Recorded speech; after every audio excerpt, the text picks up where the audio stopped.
వేదికలను ఇచ్చిన పెద్దలందరికీ, మరి అలాగే వేదిక ముందున్న పెద్దలకి, ప్రజలకి, ప్రతి ఒక్కరి ఇంతలో కూడా ఇంతసేపు ప్రతి ఒక్కరు కూడా ఈ వేళలో ఇక్కడికి తరలి రావడం చాలా ఆనందదాయకం.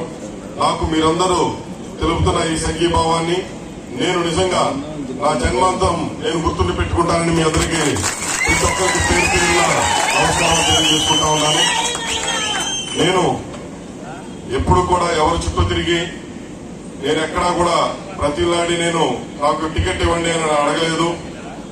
ఆ రోజున నీ పేరుండి మీరు వస్తే బాగుంటుంది అని చెప్పి మరి మన నియోజకవర్గ ఎమ్మెల్యేగా ఉన్న మరి రజనీ గారు మరి ఆ రోజున టికెట్ కి నన్ను బ్రతిమిలాడి నెల రోజుల పాటు నన్ను 1 రోజు 2 రోజులు కాదు బ్రతిమిలాడి తీసుకుని వెళ్తా ఉంటే మీరెందుకు పోటీ చేయరు, మీ కుటుంబం నుండి మీరున్నారు కదా అని చివరిగా అడిగాను.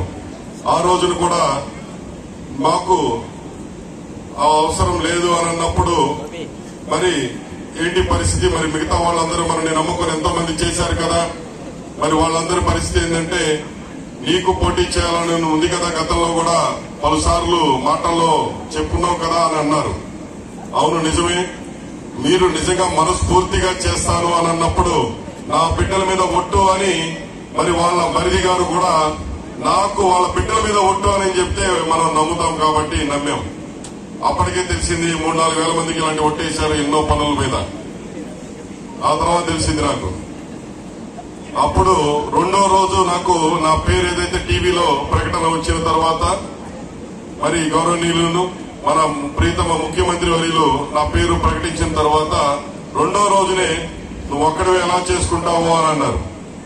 ఒక్కడనే ఈ రోజు ఇంతమంది ఉన్నారు. మరి 3 తరాలుగా మా కుటుంబం ప్రత్యక్ష రాజకీయాల్లో ఉంది.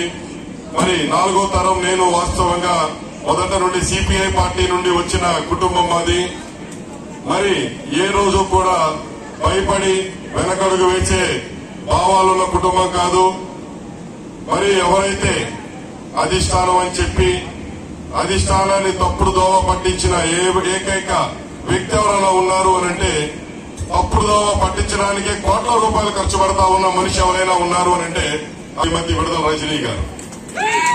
మరి ఎంత ఖర్చు పెట్టకపోతే మనం గౌరవనీయులైన పెద్దలు మరి రాజశేఖర్ గారిని పక్కన పెట్టగలిగేంత టాలెంట్ ఉందన్నప్పుడు మరి మేమెంత. మరి అలాగే గత 5 సంవత్సరాలు ఆయన గౌరవంతో పెద్దరికంగా ఆగున్నారు. మేమైతే ఆగం.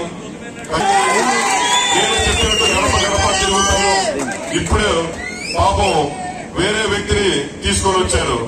అతన్ని మరి ఎన్ని కోట్లకి మరి అతన్ని మరి తీసుకొని వచ్చారు, మరి అతనికి ఏ ఆశ చూపించారు, ఇక్కడ పరిస్థితులన్నీ తెలియజేశారో లేదో మరి ఏంటి తెలియకుండానే మరి ఇక్కడ ఉన్న ఒక పరిస్థితులని అవగాహన లేకుండానే వచ్చేసి ఎమ్మెల్యే అవ్వాలన్న కోరిక ఉండడం కాదు, ప్రజలకు అందుబాటులో ఉండాలన్న ఆలోచన ఉంటే ఆ వ్యక్తి పాపం రావడానికి కూడా వచ్చిండేవారు కాదు.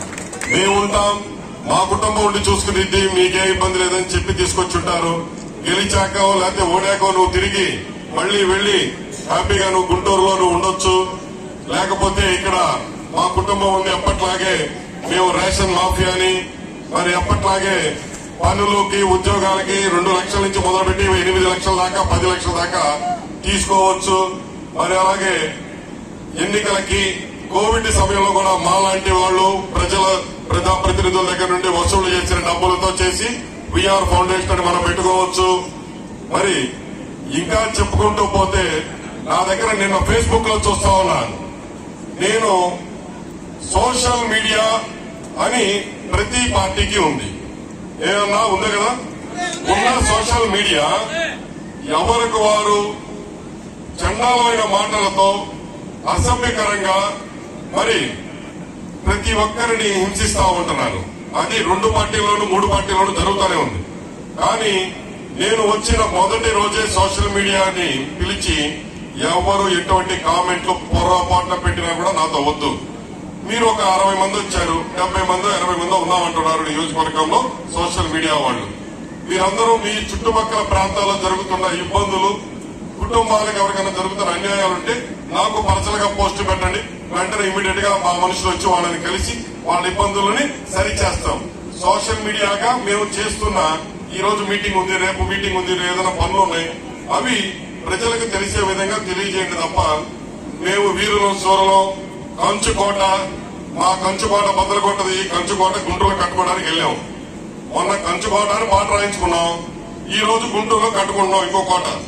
ఇలాగా 5 సంవత్సరాలకు ఒక కోట కట్టే అంత డబ్బులు ఎవరికి వద్దు.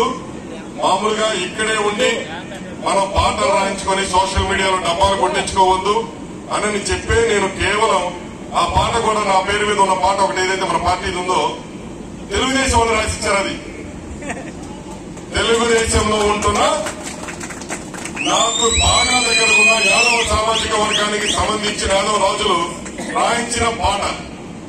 అది నాకు కావాల్సింది. పక్క వాళ్ళు చెప్పాలి మనం మంచోళ్ళవో చెడ్డలో, అంతేగాని మనకు మనం డబ్బులు పెట్టి మనమే డబ్బాలు కొట్టించుకునే సంస్కృతి మానుకోవాలి అనే ఉద్దేశంతోనే నేను సోషల్ మీడియాలో ఎక్కువ ఏది పెట్టద్దు, మనం చేసే పనులు పెడదాం, ఎవరికైనా కావాల్సినవి పెడదామనే ఉద్దేశంతో చెప్తా వచ్చాను. ఇలాగా కాకుండా మనం మన నియోజకవర్గంలో ప్రజాప్రతినిధులని అవహేళన చేసిన ఏకైక ప్రజాప్రతినిధిగా మన విడదల రజని గారు చిరస్థాయిగా నిలిచిపోతారు. ఎందుకంటే ఒక్కళ్ళ కాదు, ఇద్దరు కాదు. మరి నేను మొన్నే ప్రెస్ మీట్ లో నేను మా వైస్ చైర్మన్ గారు మేమిద్దరం కూడా ప్రెస్ మీట్ ఇవ్వడం జరిగింది, మున్సిపల్ వైస్ చైర్మన్ గారు. మరి ఆ వ్యక్తి దగ్గర నుండి 2.5 కోట్ల రూపాయలు ఇంకా బ్యాలెన్స్ ఉంది, అతనికి డబ్బులు